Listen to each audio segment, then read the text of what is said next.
Hello, everyone, and welcome to another installment of TED Excellence, the show in which I find out how women are supposed to act and how men are supposed to treat them.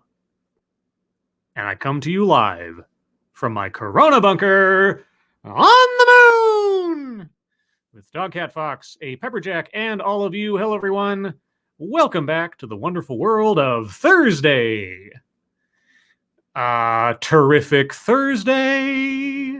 See, I put a positive spin on it today because we're going to have fun today. I decided that after a few episodes of trying to tackle relatively serious topics or going after things that are contemporary and so on, I thought I'd go back to an old friend, feminism, or specifically in this case, apparently, intersectional feminism. The process of feminism, which takes a multitude of molehills and turns them into a volcano. Boy, that could have come out more smoothly, couldn't it have? In any case, before we get into that, let's say hello to those of you who have decided to join me today. X4390247, hello. John Miller, hello. St. Michael, hello. Funtime Bats, hello. Jaeger Pony, hello. Texas Attorney General, Secret Agent, hello. Jamie Melquist, hello. Prosaic Dreams in Blue, hello. Megan Ring, hello. Mr. E, hello. Birgid, Brigid, hello. Dr. Keeve, hello. The Gay Rascal, hello. Swirl Blue, hello. Toku154, hello. Brittany Holland, hello. Hello. What a wonderful word. Hello. Sabian187, hello. Scuba Guy Steve 2, hello. Nathan Willie, hello. Willie Wiley? Lurking Gopher, hello. Mike Savage, Blarg. The Gay Rascal, thank you so much. Superfly Thursday. If you say so. Oh yeah, I can also do this now, can't I? Right?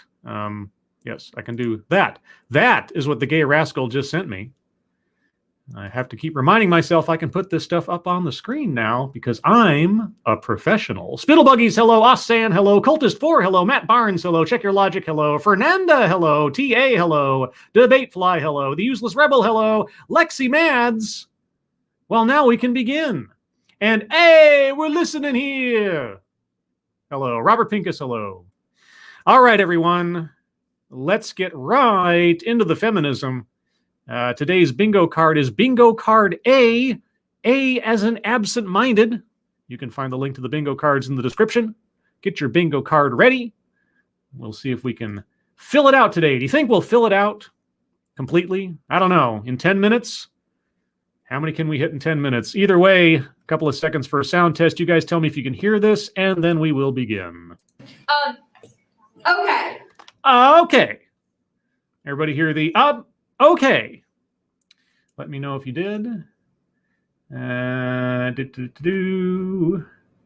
Everybody hear that? Sounds good, sounds good. All right, sounds good. Then we're good to go. So, hello. Hello. How many of you consider yourselves feminists? Well, if you mean it in the sense of I believe that there should be no barrier between the sexes in doing whatever they are qualified for and so on and so forth. Like, second wave feminism, more or less, then in that case, sure.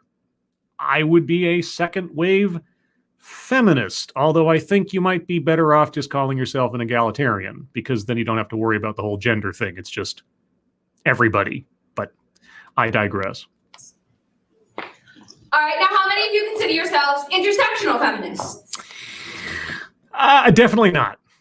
I mean, I could try to sort of find the gray area in the first question, but no. Intersectional feminism, overlapping various things and calling it more oppressive because you happen to be this versus that, and then saying that these qualities have more value or I guess technically less value than others, and therefore you're more oppressed because, no, it all sounds like a rat's nest of gobbledygook. Oh. Okay. So there's just one word difference between these two ideas. Yeah, it is only one word. It is only one word, but it is a world apart, isn't it? Are you going to say a world apart? Tell me it's a world apart.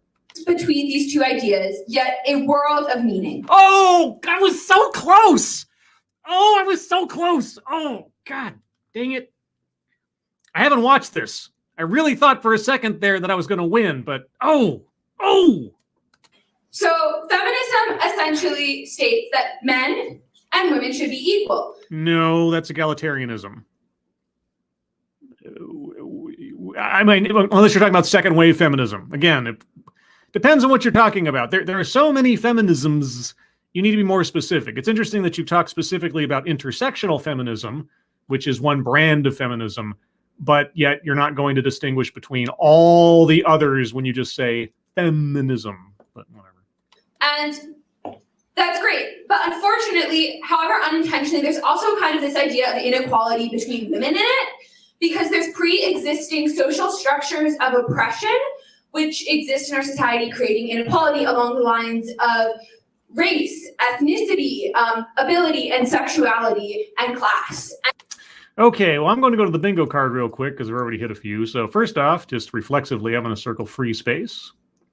And I'm going to circle feminism, if you can believe it, because I think that might qualify here. Right? It's just a feeling that I have. Let's see. Going on. Collectivize his own demographic. Well, I mean, talking about feminism doesn't necessarily yet. So I'll wait on that one, although I'm pretty sure we'll get there. Systemic institutional. Did she just say that? Or am I systems of oppression? Yeah, I think so. So circling that one. Equity.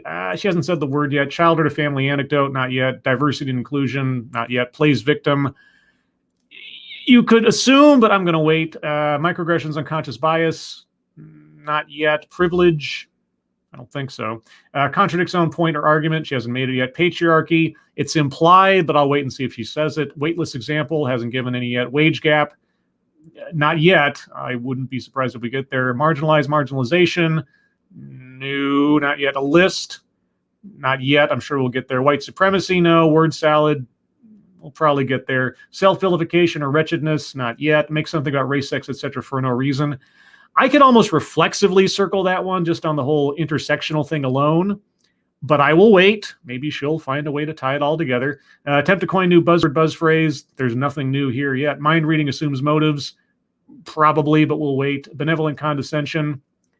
It's implied, but I'm going to give it some more time. Anecdote that probably never happened. Not yet. Leaves out vital context. Not yet. But anyway, systemic, institutional, free space, and feminism are circled on the board. Continuing. And so, unfortunately, when we're fighting for equality by just dismantling the patriarchy, we're not actually getting rid of all these systems of oppression, which means not all women are equal. Patriarchy. Wow, that didn't take long at all. All right, patriarchy on the board. Got that circled as well. Take, for example, the rallying cry, 75 cents on the dollar is not enough. Well, okay, wage gap. Boy, oh boy, we are just batting 1,000 a day. Wage gap on the board. So this only holds true in the US, for one. And even in the US, it only holds true for some women, white women. For Hispanic women, it is 54 cents on the dollar. For Black women, it is 64 cents on the dollar. And for Indigenous women, it is 59 cents on the dollar. While globally, only 20 to 30% of the disabled population is even employed. And for women with disabilities, they are 2 times less likely than men with disabilities to even get a job. Okay, and that is the wonder of intersectionality in general. She's just taken a whole bunch of different things and all piled them onto each other in a single sentence and completely glossed over any other causes of what she's talking about. But it all obviously must be sexism, feminism, or sorry to say misogyny and so on, causing these things. It's not that the numbers are looked at incorrectly. It's not that things aren't controlled for in assessing how much people make, how much people earn, not how much people are paid, what qualifications they possess, what schooling they go for, and on. But anyway, I'm going to circle a list because she just listed off all the different demographics of women that are involved in this purported wage gap situation. So circling that one. So again, systemic, institutional, wage gap, free space, feminism, patriarchy, and a list. So this is where intersectional feminism comes in, Mhm. which essentially states that a woman's oppression is a result of many facets of her identity, which cannot be separated from each other as they function both to create and her oppression, as well as stating that, so in order to liberate women and create equality for all people and between women, we need to fight to end all systems of social oppression. You will never end all systems of social oppression, because do you not want to discourage murder? I mean, just a question.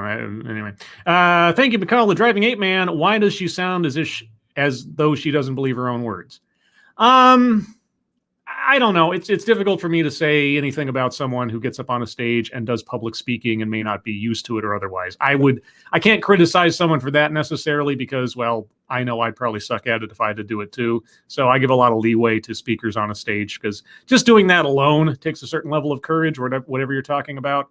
So if she's stumbling here and there, like I say, I'll give a little room for maneuvering, but it's all about the content.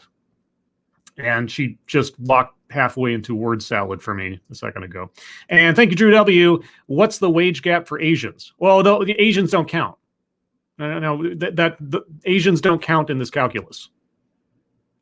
I think I made a joke there, but anyway, yeah. So thank you, Drew W. And Mystery says systemic. I already circled systemic institutional, so that's already been circled. So these are great academic definitions. I love them, but they're a bit distant from reality. So what I'm going to tell These are great definitions, but they're a bit distant from reality. Well, you know what? On that point, I will agree. Those definitions are a bit distant from reality. You have my vote on that one. From reality. So what I'm going to tell you today is a story of our history, and that's the history of eugenics feminism. Eugenics feminism? I honestly have not heard that one before. I've heard of intersectional feminism. I've heard of black feminism. I've heard of what was it? What was the other one? Like gender feminism and like sexually liberating feminism. If you look up a list of the feminisms out there, you will find a cavalcade of different things. But eugenics feminism? You know what? I'm going to circle new buzzword, buzz phrase right there, because that so pulled me out of the moment.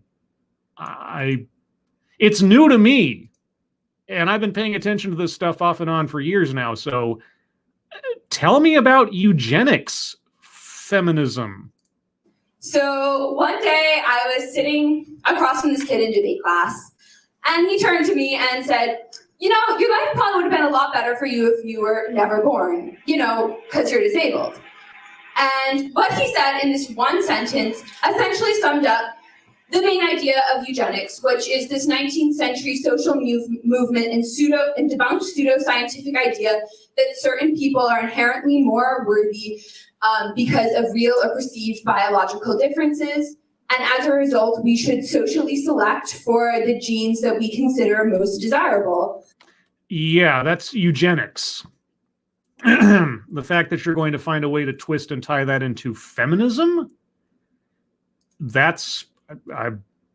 I can't say I'm looking forward to that, but I am curious to find out. Thank you, John Miller. Eugenics feminism, they really are certain 30s Germans. It doesn't sound like she's promoting it. Okay, I mean, credit where credit is due. She's not like saying this is a good thing. But at the same time, how do you practice eugenics feminism unless...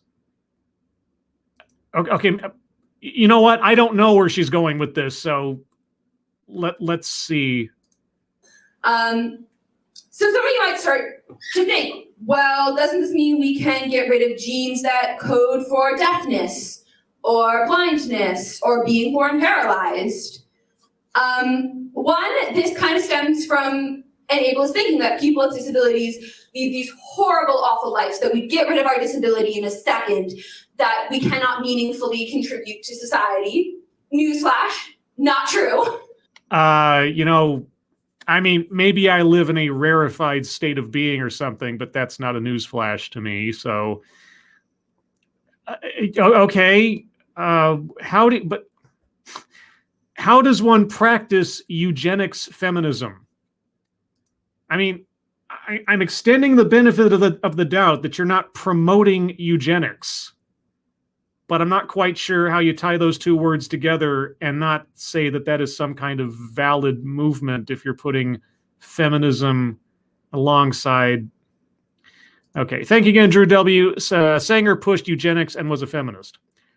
I guess that's true. Okay, well, if she's going to bring up some historical thing where Margaret Sanger was a feminist but was also pushing eugenics, and now she's going to vilify the notion of eugenics feminism, I guess I couldn't be opposed to that.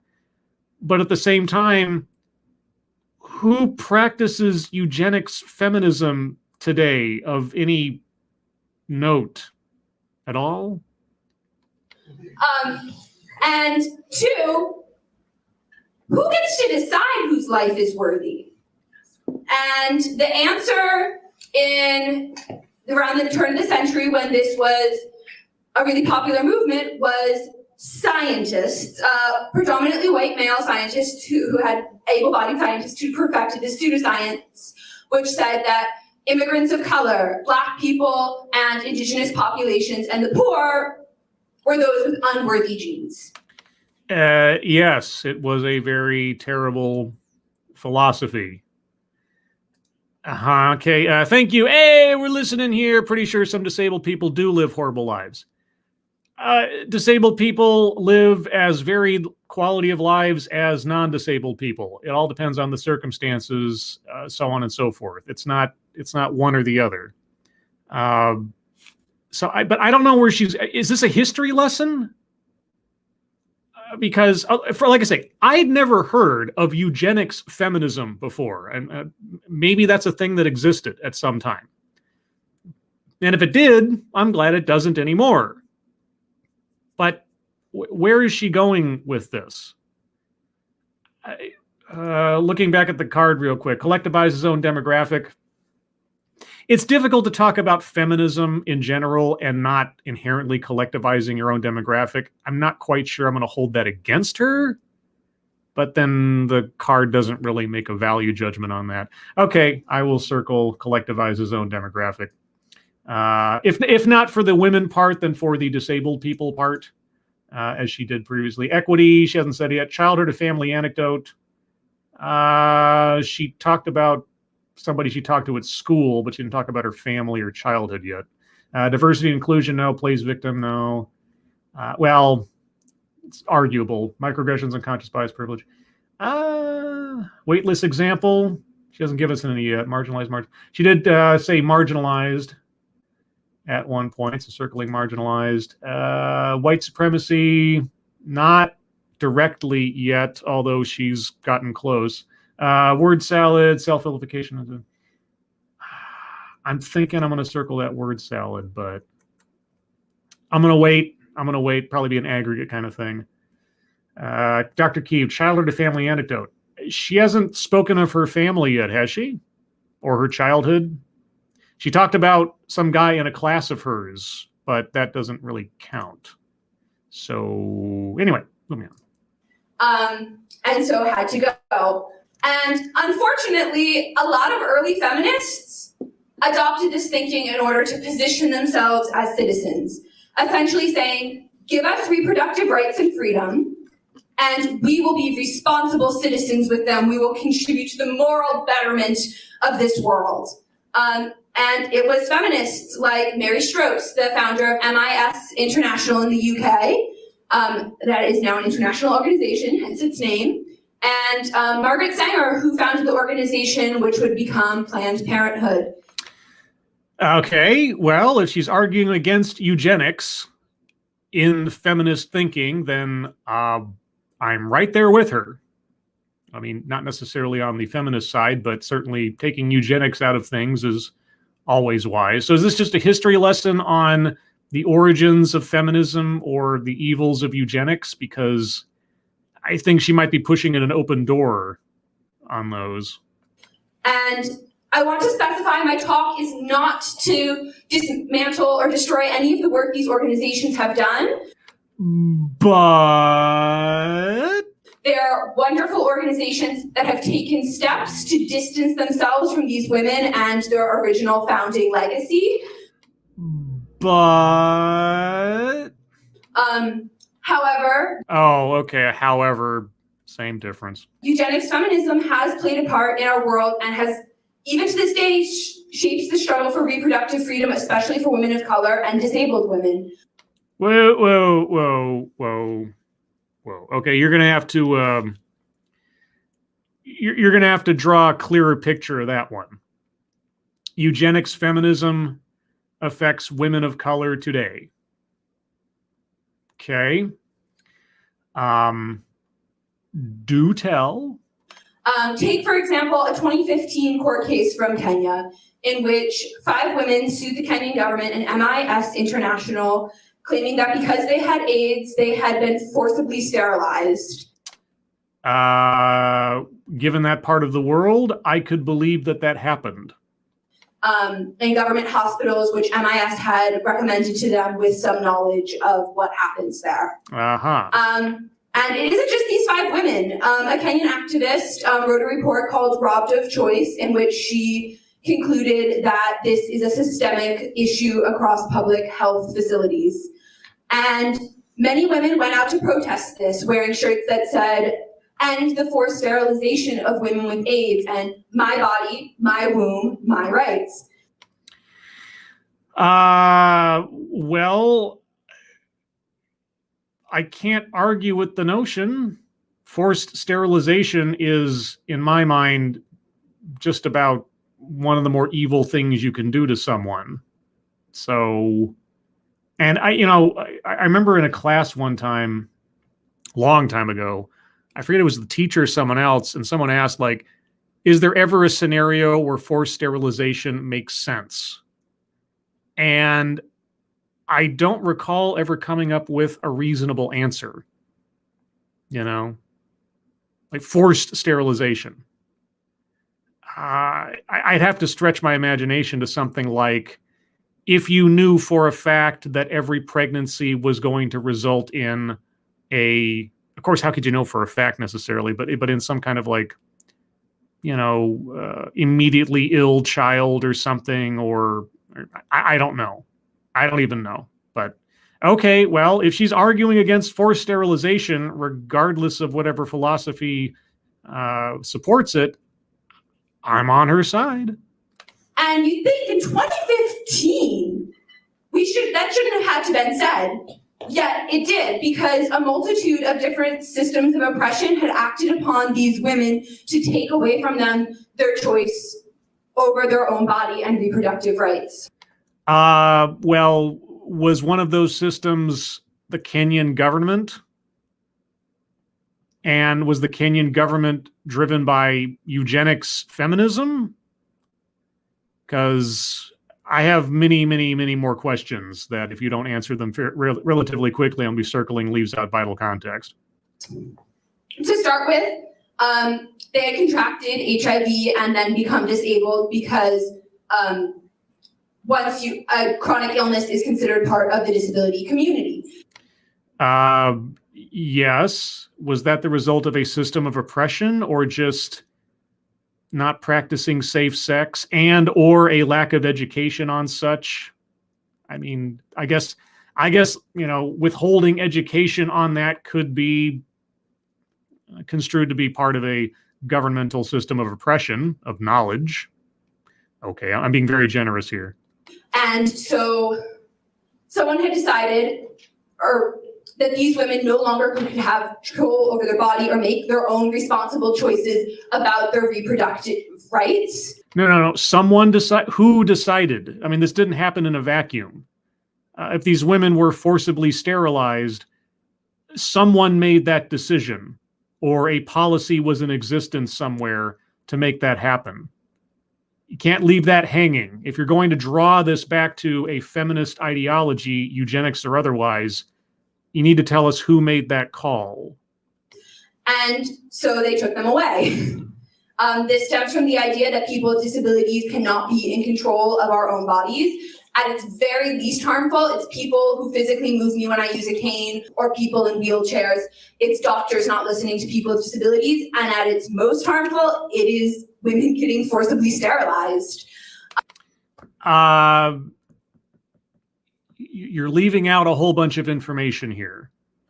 And it's one of those things where, yes, the idea of eugenics, regardless of what you tie it to, is a bad idea.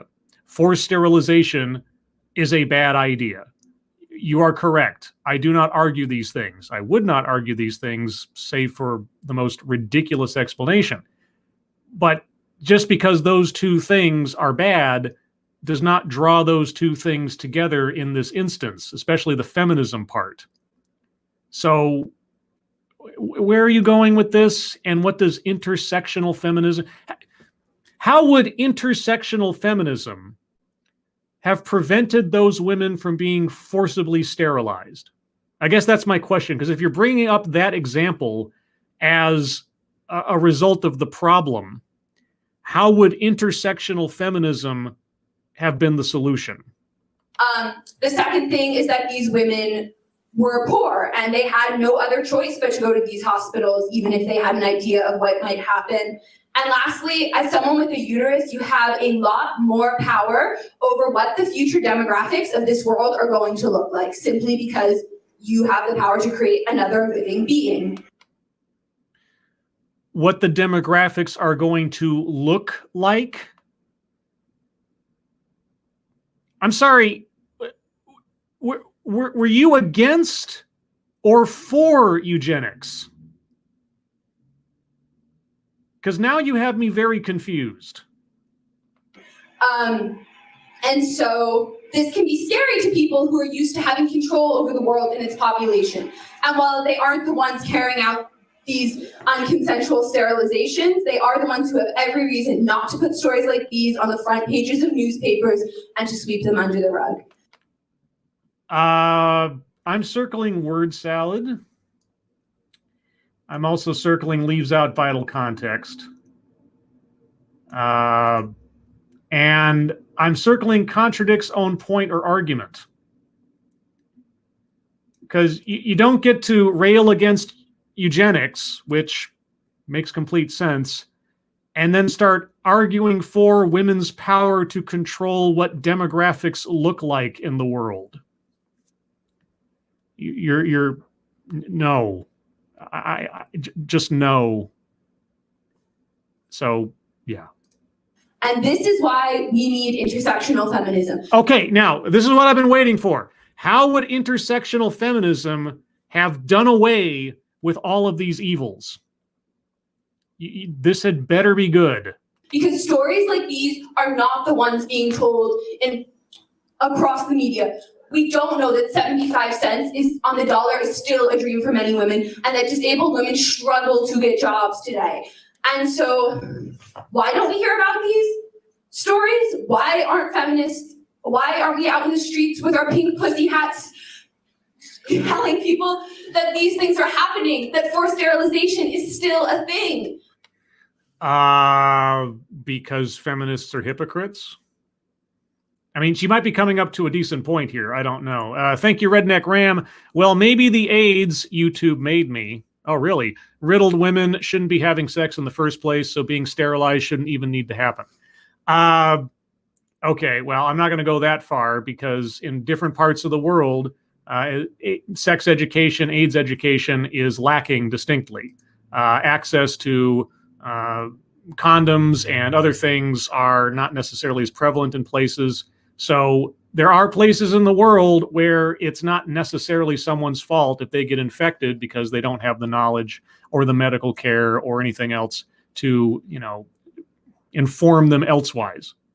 And sometimes people get infected by people who lie to them. So I'm not going to hold someone to account for getting sick. Even if they're reckless about it, if they knew ahead of time in some way, then yeah, there's blame to be had. But at that point, should that prevent someone from living a normal life or as normal a life as they can? No. So, anyway, moving on. It's because these things do not happen to white cis women in wealthy Western countries. Okay, well, to a certain extent, she's correct. Feminism, or at least the feminists in the world, are often hypocritical when it comes to certain issues. I still don't know about the forced sterilization thing. You're not giving us enough information. I mean, yes, it's bad. Why is it happening? Who is doing it? What is their justification for it? Doesn't necessarily mean it's going to be acceptable, but you're not going to address that problem with intersectional feminism unless you tell me how intersectional feminism would stop that problem. And here's the other thing, too. Even if atrocities in other countries are blared out all over the media, does that mean they're going to stop immediately? Because, well, China still has concentration camps. How would intersectional feminism override a country's actions without a war or something? Thank you, Mike R. Wage gap. Yes, wage gap has been circled. Thank you, Mike R. Yeah, just as a review, collectivizes own demographic, systemic institutional, contradicts own pointer argument, patriarchy, wage gap, free space, feminism, marginalized marginalization, a list, word salad, attempts to coin new buzzword buzz phrase, and leaves out vital context. We'll probably have more to circle by the time we get through with this, but those are what I have right now. And let's continue. And so feminism moves on to different fights and different struggles, leaving many women behind. And when these issues are brought up as part of the present rather than the past, it's said, oh no, that's an issue for the disabled community. Oh no, that's an issue for the Indigenous community. Well, one, we're far stronger united than we are divided. We're far stronger united than we are divided. Well, then feminism, modern feminism, has a long way to go, because the fact that you put intersectional in front of it, the fact that there are so many other adjectives that go in front of feminism, it's one of those no true Scotsman situations, right? Who is the true feminist if everybody is split on what feminism actually is? And you still haven't told us how intersectional feminism, that ideology alone, would have cured forced sterilization in Kenya. You haven't connected those two together. If you're just talking about visibility of the problem, well then, why isn't intersectional feminism and intersectional feminists, of which there are plenty out there, why isn't it more visible? I've heard more and more often that intersectional feminism is the one true feminism. So why hasn't the problem been solved? What would intersectional feminism do to change the policies in Kenya? And two, no, because these are issues facing women, and these struggles are facing them because they are both women and part of these communities, and you cannot separate the two.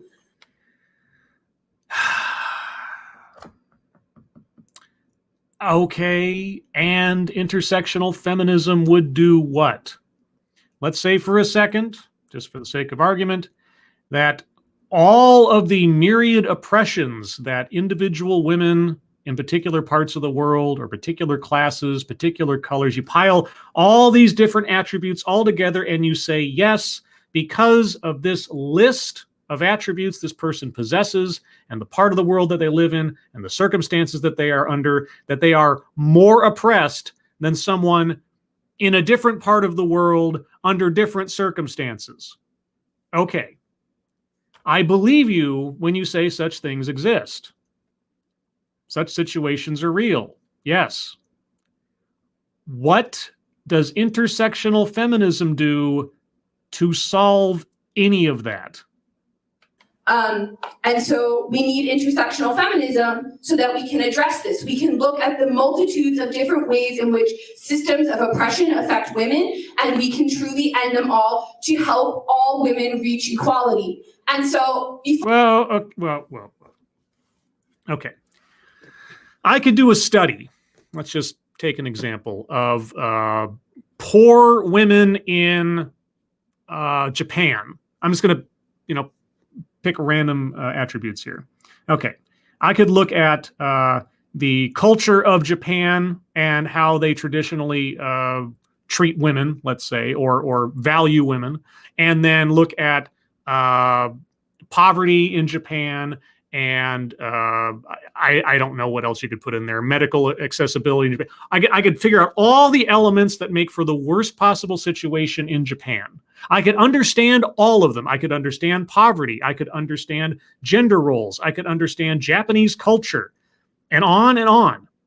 Understanding those things does what to end poverty or healthcare access?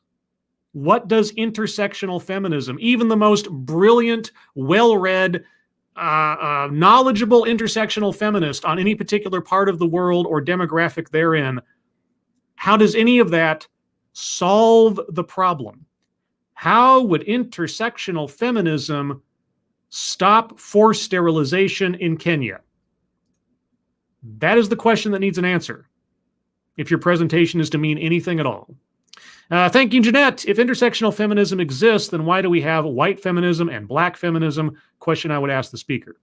Yeah, white feminism, black feminism, sex-positive feminism, radical feminism, on and on and on and on, all the different feminisms. When feminism can be so many different things, it's very difficult to say that feminism means any one thing these days. Intersectional feminism, I think, is trying to split the difference by being all-inclusive, because intersectional feminism can include black feminism and sex-positive feminism and economic feminism and environmental feminism. Maybe that's what it's trying to do. Maybe that's what intersectional feminism is attempting to do, is trying to bring everybody under one tent again. But again, even if you do that, what problem is simply doing that solving? She's got 1 minute and 20 seconds. I have a feeling we're not going to get there. Before I go, I want to leave you with what you can do to help support intersectional feminism. Why wouldn't you tell us what we can do to end forced sterilization in Kenya, regardless of our personal ideology, if that really is your concern? I mean, are you concerned about the women in Kenya being forcibly sterilized, or are you worried about supporting intersectional feminism and converting people to your cause, which doesn't solve the problem you're citing? I don't know. The whole theme of tonight is starting conversations, and that's exactly what I'm asking you all to do. When you talk about feminism, frame it in a way to address the multitude of ways women encounter inequality and equality, and talk about it. Frame it in an intersectional lens. So just talking about it? You're not going to list any actions to be taken to try to address the problem you're talking about? I mean, now'd be the time. Additionally, know our past. Know the past of feminism and know the past of its leaders, the good, the bad, and the ugly. And finally, when talking with your little siblings, your nieces, your nephews, and your cousins about powerful women from the past, tell them the full truth about these women and make room for a new set of women from the past who are equally as powerful, like Ida B. Wells, Doria Shafik, Rosa May Billinghurst, and Audre Lorde.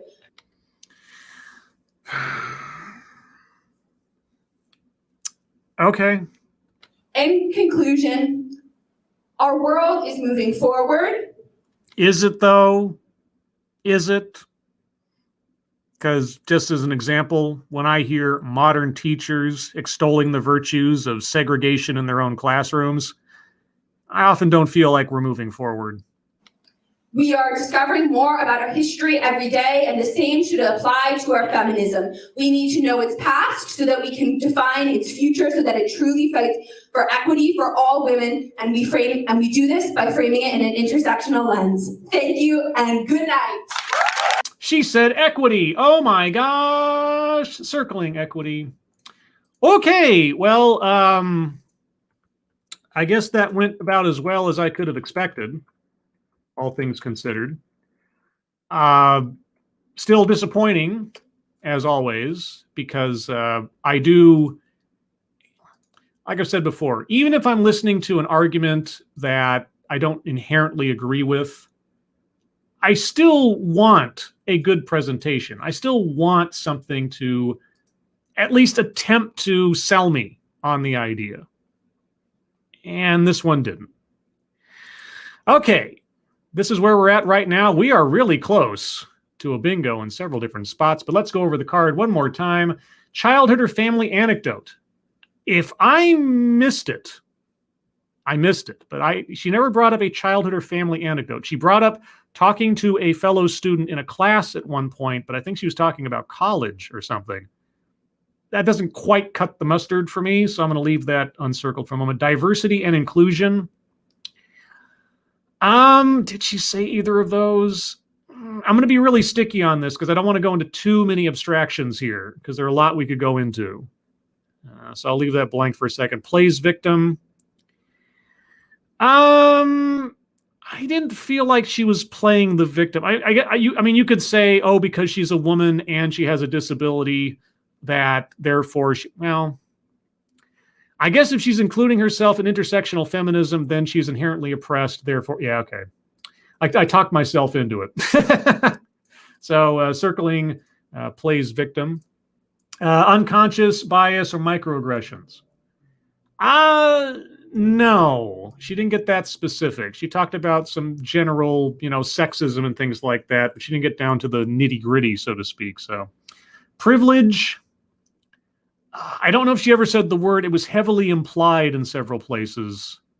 If I'm forgetting something, I'll wait until we review that one. Weightless example. Forced sterilization in Kenya. I waited. I gave her all the chances in the world to convince me about how forced sterilizations in Kenya was something that intersectional feminism can and or would address. So given the fact that it didn't, and she never brought it around to making any sense, I don't know what to tell you. But, oh my gosh. Do you see what just happened? Ooh, that's a bingo. Right? Yeah! Bingo. What? Of course! A double bingo! Oh my God! Well, holy cow. Look at that. A nice sideways T or an F with a longer arm. Something like that. Double bingo. All right, let's continue. White supremacy. She talked about specifically white women getting the attention of things or not being in the same situation. Was she talking about white supremacy, though?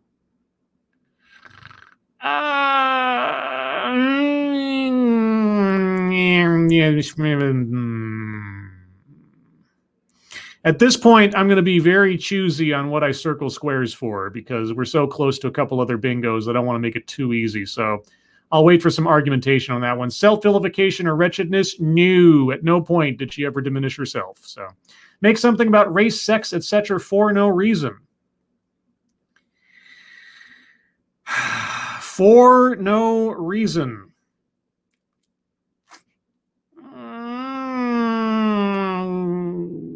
I'll leave that one for the moment. I don't feel too bad leaving things for argumentation because we already have two bingos. Mind reading assumes motives. I don't think we can avoid circling that one, given how she just knows that society is doing these things to people and that a lack of feminism or patriarchy is doing X, Y, and Z, when she wouldn't even explain specifically, like, what is the mechanism in Kenya that led to those outcomes? I mean, there must be some governmental policy thing or something. And how is that affected by feminism or eugenics feminism or whatever? I could believe it's affected by a kind of eugenics, certainly, but you'd have to draw it back around to telling me how intersectional feminism would solve it. Benevolent condescension. I mean, talking to her audience, saying that believing in feminism is somehow going to solve the world's problems or stop forced sterilization in Kenya. whether she means to or not, that's being intellectually condescending, if nothing else. An anecdote that probably never happened. If she brought up any anecdotes beyond her, well, okay, let's take the one anecdote she did give us. Okay, that her classmate said something to the effect of, "It would have been better if you weren't born since you're disabled." Can I believe that some kid in school would say something that stupid? Yes, I can believe that. So I'm going to leave it blank because I can extend the benefit of the doubt that kids are dumb, if you can believe it. All right, so as of right now, that is where the bingo card stands. If you guys have squares to be circled, arguments thereof, let me have them in the chat now. Please be sure to tag me in your arguments so I know it's something for that and it's not you guys talking to yourselves, because you guys do that from time to time. Let's see. Bridget, Scarlett, when she explained eugenics, she described it as a tool used by white people as a form of oppression. Oh. Yeah. Okay. You got me. You got me. All right. There you go. White supremacy is on the board. All right, Birgit, you got me. Frigid, Birgit, whatever. Let's see. And then a couple other of these jumped here.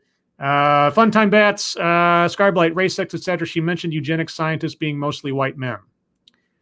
That's a historical fact. That's not for no reason, etc. I mean, she's talking about eugenics and who promulgated it more so in that period of time. She wasn't wrong. That's just a fact. It's not a non sequitur, let's say. Let me put it that way.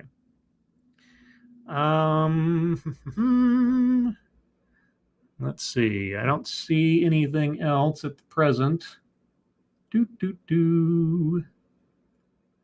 Yeah, I think. I don't know, guys. Like I say, I'll wait a second or three here to see if anybody has any other arguments they want to put up here. But I don't know. I'm going to be very, very selective. You're going to have to cite a moment where she said diversity and inclusion, or even alluded to unconscious bias or microaggressions, or said the words somehow. I don't think we're going to get there. Let's see. Some emulation. Watching this on double speed, she's damn near river dancing, standstill. Yeah, that was one of my challenges sometimes with doing TEDx's, such as it is finding a good thumbnail shot of the speaker that I can incorporate into the thumbnail of my video.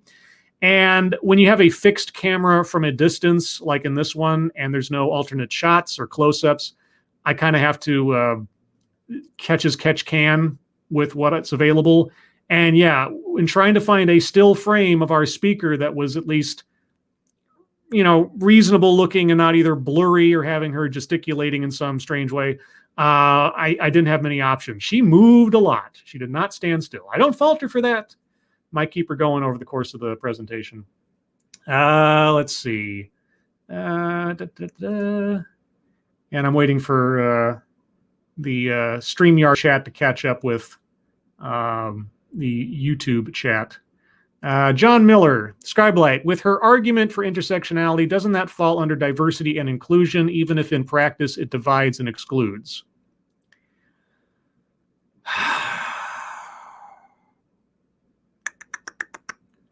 I mean,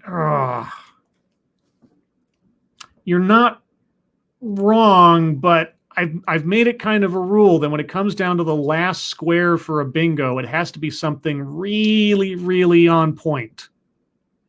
So if you can expand on that argument, or if somebody else can give me a more firm excuse to circle that square, then maybe, but I'm going to be a stickler on that one. I can see how you can get there, and even I kind of made the theory there about intersectionality trying to bring in all these other feminisms, but like I say, I'm hesitant to circle just on abstractions at this stage of the game. Let's see. And Mr. E, the idea that being able to use eugenics to shape the future somehow is not extreme privilege. See, I already used that for her to contradict her own point or argument, so I'm hesitant to use that same instance for a second square. And also for one for a bingo. That's calling a stretch. If she'd ever said privilege, and I don't think she did, then we'd be there, but I need something really, really solid. Mike R. again, Scribelight, I'm shocked that she didn't say the words male privilege. She talked about patriarchy, which is already its own square, but she never said privilege, so far as I know. Let's see. Scribelight, I think you missed Megan's message. My apologies. Scribelight, didn't saying that she would be better off if she had never been born count as a microaggression?